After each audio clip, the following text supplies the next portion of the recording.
Thank you. প্রথমে আপনাদেরকে ধন্যবাদ জানাই যে আজকে দিনের বেলায় আমরা করতে পারিনি। রাতে আপনারা এত রাতে কষ্ট করে আমাদের কথা শুনতে আসছেন এবং সবই একটাই উদ্দেশ্য আমাদের, এই বাচ্চাদের সংবাদগুলো আপনারা সবাইকে জানাতে চান। অত্যন্ত মহৎ উদ্দেশ্য নিয়ে আমাদের আজকে সবার থাকা উপস্থিতি। আমি প্রথমে একটা ইনফরমেশন ডেলিভারেটলি আপনাদেরকে দিতে চাই, সেটা হচ্ছে আমাদের কিন্তু এই মুহূর্তে আবারও বলছি যে আমাদের ব্লাডের কোনো প্রয়োজন নাই। আমাদের স্কিন ডোনেশনের কথা যেটা আসছে সেটাও কিন্তু আমরা এই মুহূর্তে নিচ্ছি না। আমাদের পর্যাপ্ত পরিমাণে স্কিন আমাদের ব্যাংকে আছে, যদি কারোর লাগে আমরা সেখান থেকেই ব্যবহার করতে পারবো। আর 3 নম্বর প্রশ্ন হচ্ছে, অনেকেই আমাদের কাছে বিকাশ, নগদ ইত্যাদিতে টাকা পয়সা পাঠাতে চাচ্ছে।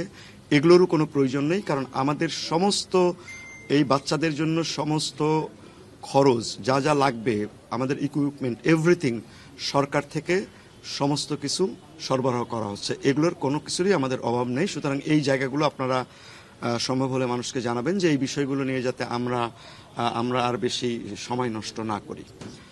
তো আমরা যেটা শুরু করছি যে গতকাল থেকে আমাদের বিশেষ করে 2টা বড় ধরনের ডেভেলপমেন্ট, যেটা ভালোর দিকেই বলি। আছে কিছু খবর আমাদের জন্য, কিছু খারাপ খবরও আছে। খারাপ খবর হচ্ছে গত 24 ঘন্টায় আমাদের গত 24 ঘন্টায় আমাদের আরও 2 জনের মৃত্যুবরণ হয়েছে এবং এই 2 জনের একজন আজকে 1:55 মিনিটে মারা গিয়েছেন, আর একজন 4:30টার সময় মারা গিয়েছেন। এটা আমাদের জন্য, আমরা খারাপ খবরটাই আসলে আপনাদেরকে আগে দিচ্ছি। আর ভালো খবরের মধ্যে হচ্ছে যে আমরা গত 2 দিনে আমাদের 13 জন পেশেন্টকে আমরা কেবিনে স্থানান্তর করতে পেরেছি। এটা আমাদের জন্য একটা ভালো খবর এবং তাদের অনেককেই হয়তো আমরা আগামী 2-1 দিনের মধ্যে বাসায় পাঠাতে পারবো। এটা আমরা মনে করি যে এটা আমাদের জন্য একটা ভালো খবর। আর এর বাইরে ক্রিটিক্যাল অবস্থায় আমরা যেটা গতকালকে বলেছিলাম যে ক্রিটিক্যাল পেশেন্টের ক্ষেত্রে গতকাল যেমন 8 জনের একটা তালিকা আমরা দিয়েছিলাম, আজকে সেটা 6 জনে আছে, কারণ যেহেতু 2 জনের মৃত্যু ঘটেছে। আর আমাদের সিরিয়াস বা সিভিয়ার ক্যাটাগরিতে যে 13 জন রোগী ছিলেন তারা ওই ক্যাটাগরিতেই আছে। তবে তাদের মধ্য থেকে আমাদের কিছু পেশেন্ট আমরা আশা করছি যে সামনের দিনগুলোতে হয়তো ইন্টারমিডিয়েট ক্যাটাগরিতে চলে আসতে পারে। আর বাকি যে 23 জন ইন্টারমিডিয়েট ক্যাটাগরি আছে তাদের ব্যাপারে আমরা আগেই বললাম যে আমাদের 13 জনকে আমরা সেখান থেকে শিফট করে কেবিনে নিতে পেরেছি। তো সোফার আমাদের কাছে নতুন ইনফরমেশন বলতে এগুলোই ছিল। এরপরে যদি আপনাদের কোনো প্রশ্ন থাকে আমরা তার উত্তর।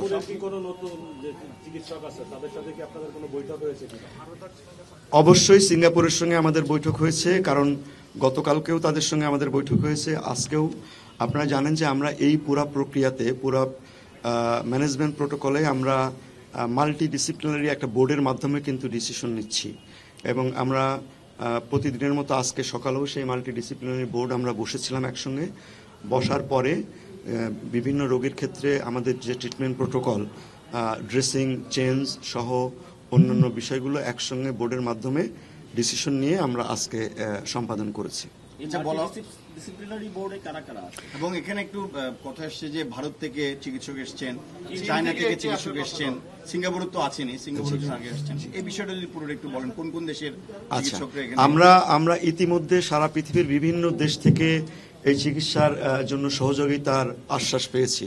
অনেক মানুষ, ইভেন আমাদের বাংলাদেশের যারা স্পেশালিস্ট আছে, আমেরিকাতে আছে, ইউকেতে আছে, তারাও আমাদের জন্য সহযোগিতার হাত বাড়িয়েছে। এবং এই ক্ষেত্রে একটা জিনিসই আমি বলবো যে আমাদের এই বাচ্চাদের সুস্থ করবার জন্য, তাদের একটু ভালো চিকিৎসার জন্য যে কোনো সহযোগিতাকে আমরা যেটা বলে থাকি ডক্টরস উইদাউট বর্ডার, ডক্টরসদের জন্য কিন্তু সারা পৃথিবী উন্মুক্ত। তারা কোন দেশের কোন জায়গা থেকে আসছে সেটা কিন্তু আমরা দেখি না।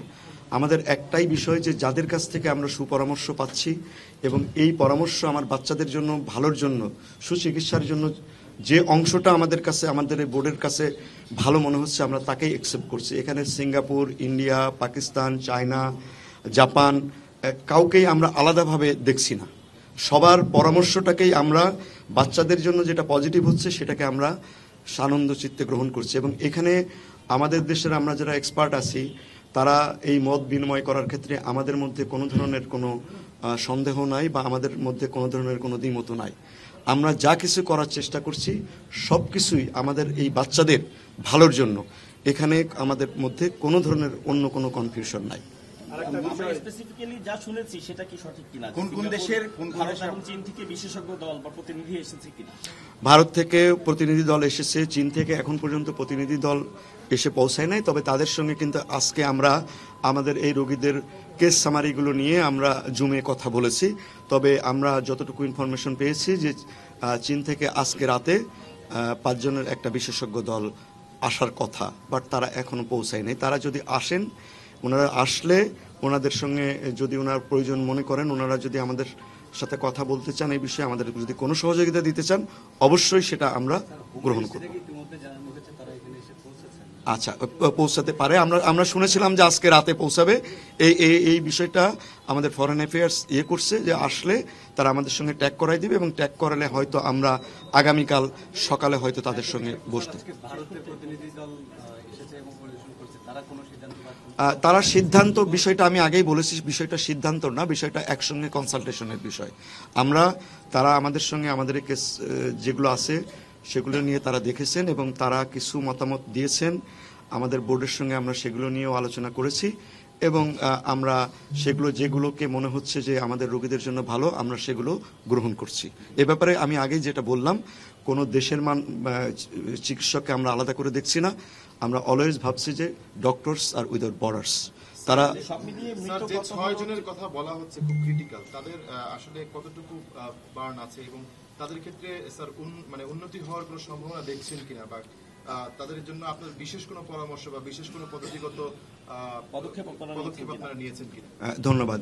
এই যে 6 জন আছে, এই 6 জনের মধ্যে গতকাল যে অবস্থা ছিল তাদের মধ্যে 3 জনের অবস্থা তুলনামূলক একটু বেটার, বাকি 3 জনের অবস্থা অপরিবর্তিত আছে এবং তাদের ব্যাপারেও আমরা একই সঙ্গে মিলে কি আমাদের এক্সটেন্সিভ ভাবে আমরা চিকিৎসাতে যাব সেই বিষয় নিয়ে আলোচনা হয়েছে এবং অলরেডি আমরা সেই মতো চিকিৎসা কিছু জায়গায়, আমি এর আগে কিন্তু আপনাদের বলেছি যে বার্নের চিকিৎসা একটা ডাইনামিক প্রসেস এবং প্রতি মুহূর্তে এটা চেঞ্জ হয় এবং আমরা বিশেষজ্ঞ পর্যায়ে দিনে 2 বার করে এই ডিসিশনগুলো আমরা মডিফিকেশন করছি এবং প্রত্যেকবারই আমাদের মাল্টিডিসিপ্লিনারি যে টিম আছে তাদের সঙ্গে আলোচনার ভিত্তিতে করছি। আর প্রতি মুহূর্তে তো আমাদের এই ডিসিশনগুলো বাস্তবায়ন করবার জন্য প্রতি মুহূর্তে প্রতি শিফটে আমাদের ডাক্তাররা, আমাদের নার্সরা কাজ করছে। সংখ্যাটা বলতেন, কত মৃত হয়েছে, চিকিৎসাধীন কত আছে? ওকে, আমাদের এই মুহূর্তে আমাদের হসপিটালে চিকিৎসাধীন আছে 42 জন, আর এর মধ্যে গত কয়েকদিনে মৃতের সংখ্যা 13 জন, আজকে 2 জন সহ মোট 13 জন। আইসিইউতে আছে এই মুহূর্তে আমাদের আইসিইউতে আছে 8 জন রোগী। একটু আগে স্বাস্থ্য উপদেষ্টা আসছিলেন, ওনার সাথে কি কথা হয়েছে? না, উনি এসে আমাদের সঙ্গে কথা বলেছেন, একজন মৃতের স্বজনের সঙ্গে কথা বলেছেন, তাদের যত সহযোগিতা করবার দরকার করেছেন এবং আমাদেরকে উনি বলেছেন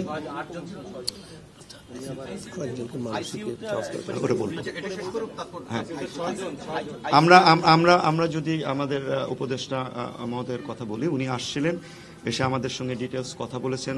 উনি আমাদের চিকিৎসার যে অগ্রগতি সম্পর্কে জেনেছেন এবং আমাদের সবাই যারা উপস্থিত ছিলেন সবার উদ্দেশ্যে উনি বলেছেন যে ওনার বাচ্চাদের চিকিৎসার জন্য যা যা করা লাগবে, যা কিছু লাগবে আপনারা আমাদেরকে বলবেন। প্রয়োজনে যে সমস্ত বিদেশি চিকিৎসক আসছে তারা যদি কোনো পরামর্শ দিয়ে থাকেন, যে পরামর্শই দিক, আমরা সেই পরামর্শগুলো আপনারা একসঙ্গে বসে নিয়ে সেই চিকিৎসাটা করবেন। আইসিইউর বিষয়টা আরেকবার একটু রিচেক করবেন? জি, একটু আগে আপনি বলছিলেন 6 জন। না, আইসিইউ 6 জন বলিনি, আমি বলেছি ক্রিটিক্যাল কন্ডিশন হচ্ছে 6 জনের, বাট আইসিইউতে আমাদের 8 জন আছে। এদের মধ্য থেকে আমাদের সম্ভাবনা আছে স্টেপ ডাউন করে তাদেরকে আইসিইউ থেকে হয়তো আমরা বেরও করতে পারি, এরকম একটা প্রক্রিয়া। আমি আগেই বলেছি এটা কিন্তু প্রতি ঘন্টায় আমাদের ডিসিশন, আমরা স্টেপ ডাউন বা স্টেপ আপের বিষয়টা আসছে, অর্থাৎ ক্রিটিক্যাল একটা বিষয়। আর আইসিইউতে আছে তাদের মধ্যে 2 জনকে আমরা ক্রিটিক্যাল না, আমরা সিভিয়ার ক্যাটাগরিতে আমরা ডেজিগনেট করেছি এবং এই সিভিয়ার ক্যাটাগরি যদি আর একটু বেটার হয় তাহলে আমরা তাদেরকে আইসিইউ থেকে স্থানান্তর করব। ওকে, ক্লিয়ার? আমার মনে হয় যে একটা রিকোয়েস্ট, এই ব্রিফিংটা আমাদের যেখানে বসার জায়গা দিচ্ছে তার সামনে কি করা যায় কিনা। ফলে আমরা যেটা হচ্ছে যে আমরা এতগুলো ক্যামেরা এতগুলো সাংবাদিক এখানে আসতে চাই না, হাসপাতালের ভিতরে ঢুকতে চাই না, যেহেতু এটা একটা sensitive আপনাদের এই পরামর্শটা অবশ্যই ভালো এবং আমরা আগামীতে আপনারা যেহেতু বলেছেন আমরা বিষয়টা দেখে নিয়ে আমরা এটা করব। Thank you so much. হ্যাঁ, আপনাদেরকে অনেক অনেক ধন্যবাদ। আমরা আবার এখনই বসবো। এটার সঙ্গে একটা বিষয় হচ্ছে যে বিপিটা সকালের দিকে 9টা-10টা না, আপনাদের উদ্দেশ্যে বলি, আসলে আমরা সারাদিন আসলে আপনারা জানেন যে আমাদের মূল ফোকাসের জায়গাটা আমাদের বাচ্চাদের চিকিৎসা। আমরা সারাদিন যে বিষয়টা মানে নিয়ে আসি, সেই বিষয়টা যদি একটু আপনাদের কষ্ট হয় আমরা জানি, কিন্তু আমরা মানে যখন মনে করব যে আপনাদের জন্য নতুন কোনো তথ্য আমরা দিতে পারবো, আসলে তখনই আসছে এই বিষয়টা আপনাদেরকে আমরা জানি যে আপনাদেরকে দিনের বেলায় করলে হয়তো 2টার সময় করলে হয়তো আপনারা সরাসরি সম্প্রচারের সুবিধা হতে পারে, কিন্তু আমরা সমস্ত সুবিধাটাই করছি বাচ্চাদের চিকিৎসার জন্য। এই ব্যাপারে আপনাদের কাছে আমরা আবারও সহযোগিতা চাই।